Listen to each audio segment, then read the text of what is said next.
Para fabricar as vacinas aqui no Brasil, tanto o Instituto Butantan quanto a Fiocruz precisam de um ingrediente que vem de muito longe, da China, um país que o presidente Bolsonaro, filhos dele e ministros atacaram de várias formas desde o início da pandemia.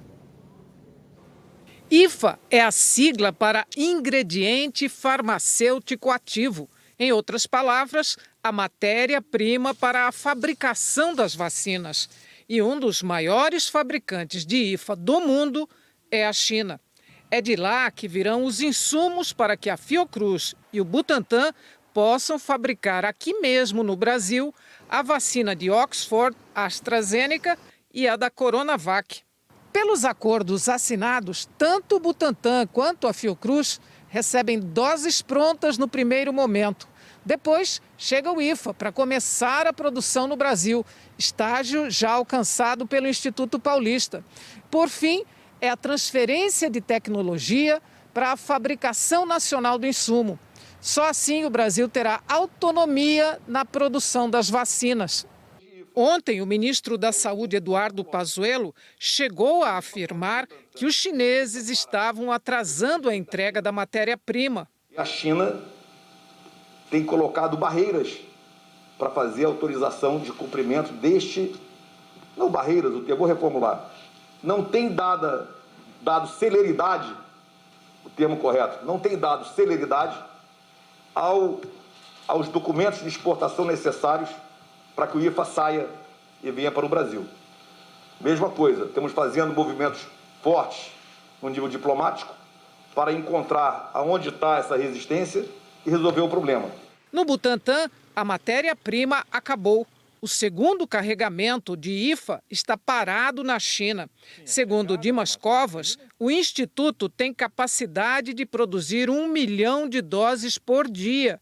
Em entrevista hoje à Globo News, ele ressaltou a importância da parceria com a China e disse que está negociando a liberação da matéria-prima. Estamos nessa expectativa, em contato constante com as autoridades chinesas, seja aqui através da nossa embaixada da China no Brasil, seja através dos nossos representantes lá na China, do Invest São Paulo, e, enfim, e da própria Sinovac. Existe aí uma certa dificuldade na liberação, mas esperamos que isso seja resolvido ainda essa semana. Com a demonstração da eficácia e o registro, o Brasil passa a ser o maior parceiro da Sinovac no mundo, e o Brasil passa a ser também, nesse momento, o maior parceiro da China em termos de vacina.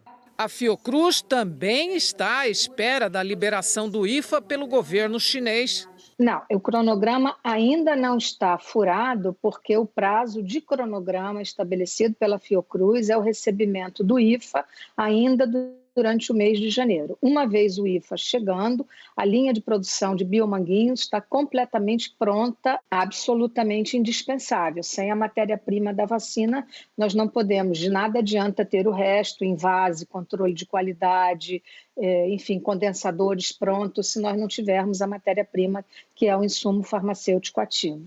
O Brasil depende da China para ampliar a produção nacional da vacina, mas foram muitos os ataques do governo brasileiro e da família Bolsonaro ao governo chinês. Em março do ano passado, o deputado Eduardo Bolsonaro, do PSL, filho do presidente, fez uma insinuação sobre o fato do coronavírus ter aparecido primeiro na China. Postou em rede social: "Quem assistiu Chernobyl vai entender o que ocorreu. Substitua a usina nuclear pelo coronavírus e a ditadura soviética pela chinesa.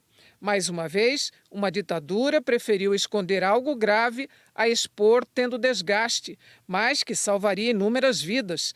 A culpa é da China e liberdade seria a solução." Depois ainda compartilhou postagens culpando o governo chinês pela pandemia. O embaixador da China no Brasil, Yang Wanming, repudiou as palavras do deputado também numa rede social. O ex-ministro da Educação, Abraham Weintraub, sugeriu, sem provas, que a China poderia se beneficiar da crise mundial causada pela Covid. Usou o jeito de falar do personagem Cebolinha da Turma da Mônica, que troca o R pelo L, para ironizar o sotaque chinês. Depois da reação negativa da embaixada chinesa, ele apagou a postagem. Por causa disso, é alvo de um inquérito na Justiça Federal pelo crime de racismo. Em outubro, em entrevista, o presidente Jair Bolsonaro disse que faltava credibilidade à Coronavac, vacina produzida na China. Ele disse, abre aspas, a da China, lamentavelmente, já existe um descrédito muito grande por parte da população, até porque, como dizem, esse vírus teria nascido lá, fecha aspas. Em novembro, Eduardo Bolsonaro provocou a China novamente, desta vez sobre as negociações para a rede 5G de internet móvel. A embaixada da China respondeu dizendo que se o deputado e outras personalidades não parassem de produzir declarações infames, teriam que arcar com as consequências negativas e carregar a responsabilidade histórica de perturbar a normalidade da parceria China-Brasil. À época, o Itamaraty não reprovou as declarações de Eduardo Bolsonaro. O ministro das Relações Exteriores, Ernesto Araújo, inclusive enviou uma carta à embaixada da China reclamando do que considerou um conteúdo ofensivo e desrespeitoso da resposta dada ao deputado. Hoje, em entrevista coletiva, o governador de São Paulo, João Dória, criticou o tom adotado pelo governo Bolsonaro em relação à China. Lembrou que o Brasil depende do país para conseguir produzir as duas únicas vacinas autorizadas pela Anvisa. Se o presidente Jair Bolsonaro parar de falar mal da China e os seus filhos pararem de falar mal da China, isso já ajuda bastante, pois os insumos da vacina da AstraZeneca são produzidos na China.